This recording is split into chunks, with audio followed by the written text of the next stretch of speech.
Survivors, there's an important update for Crossout. There are no new factions or maps, but you'll immediately feel the impact on the gameplay. We've studied the balance long and hard to remake and improve it. And finally, we're ready to share the results of our work. Meet patch 08.20. Let's start with cabins changes, which are now sorted by type in stock.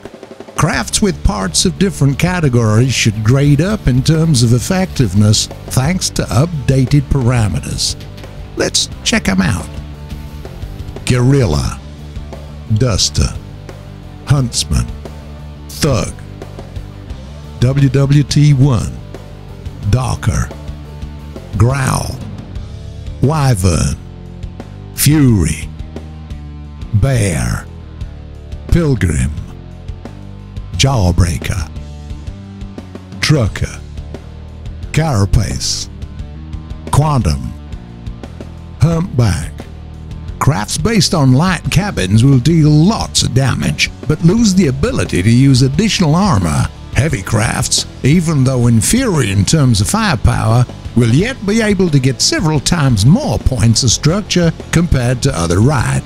The ability to create effective hybrid crafts using generators and engines stays.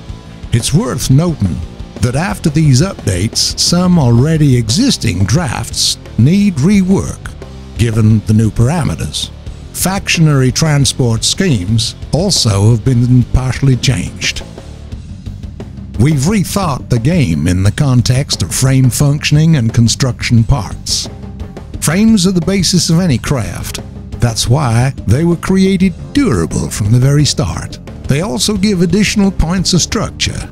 This generated the ability to create a ride consisting of only frames. As a result, such crafts were pretty much equal to the rest in structure, but it was much harder to destroy them. We've found the solution. Frames no longer increase structure points of the ride. This is why their role now overlaps with other parts no more. They are needed for a sound shell of a ride, while construction parts for resiliency increase. At the same time, we've increased structure points data for light frames. You can see the new parameters on your screens. Now for moving. Some types of wheels obviously stood out against all the rest, what with bigger tonnage and structure parameters. That's why they were rebalanced relative to each other and made equally effective within their rareness and relevant crafts. We want the gamers to use more types of wheels, matching their unique game style. For example, light wheels now take less power, but carry lower tonnage. With heavy wheels, it's vice versa. Caterpillars have increased speed and better surface traction, and all of them get resistance to certain types of damage. Hovers, in the meantime, get harder. Their mass increases from 315 to 325 kilograms. In addition, after installing 4 turbines on a ride, every additional one will gradually decrease the power of all Icarus Hovers. Before, the update engines provided a questionable account of an increased speed bonus. At the same time, the correlation between the required energy and the received tonnage was much different with various models. Now, when you install an engine, it doesn't replace the built-in one, but rather increases power and speed parameters with set point limits. Earlier, some engines set penalties on certain cabin types. With this patch, they will give bonuses, encouraging experiments with various crafts.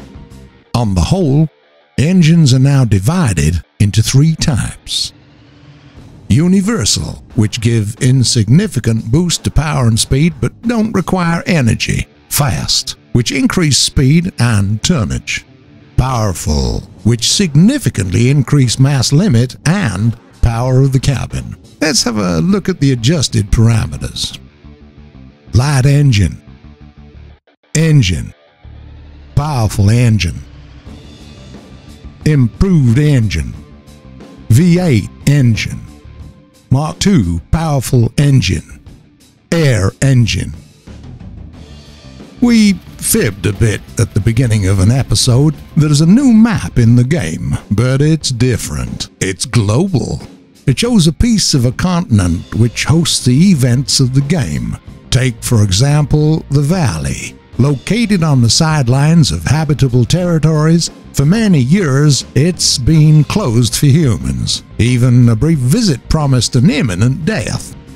The nearby city, called Mortuary or Necropolis, has been stricken with the same atmospheric environment that ruined northern megapolises alongside all the refugees.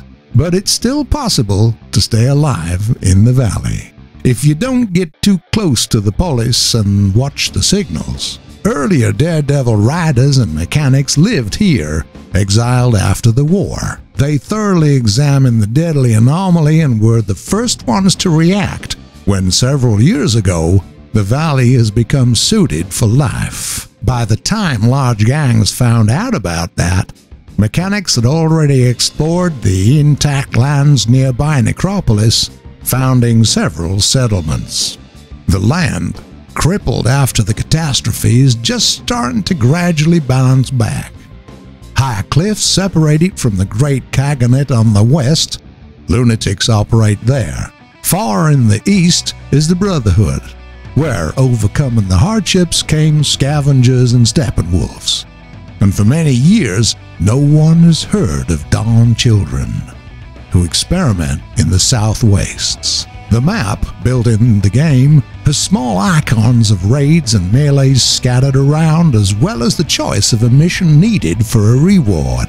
When you roll over the icon, you can get a detailed look at the mode, the requirements, the possible reward, and its conditions. We hope the global map makes the wastes a bit more clear and complete place, and of course, we promise to enlarge it in the future. There are some light changes in the weaponry section. Clarinet TOW is now in the separate guided missile section.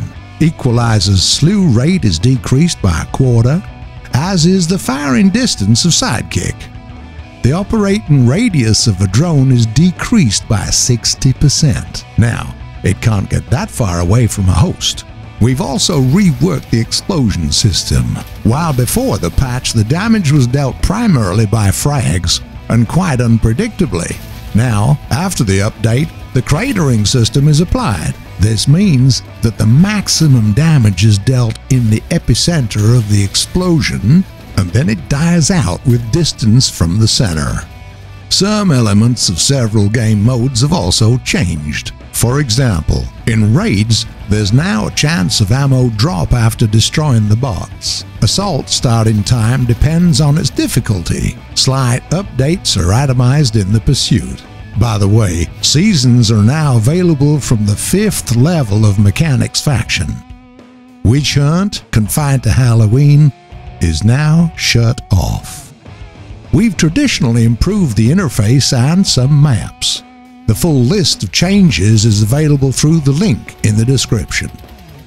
Well, that's it for today. Many parts have faced the balance updates, and we hope that players appreciate these.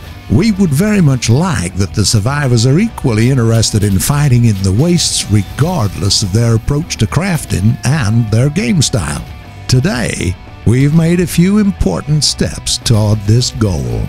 We'll keep a wary eye on your reaction, examine the statistics, and continue working on improving the Crossout. And of course, you will know it first from our channel. So subscribe and do share with your friends. As for now, it's go time.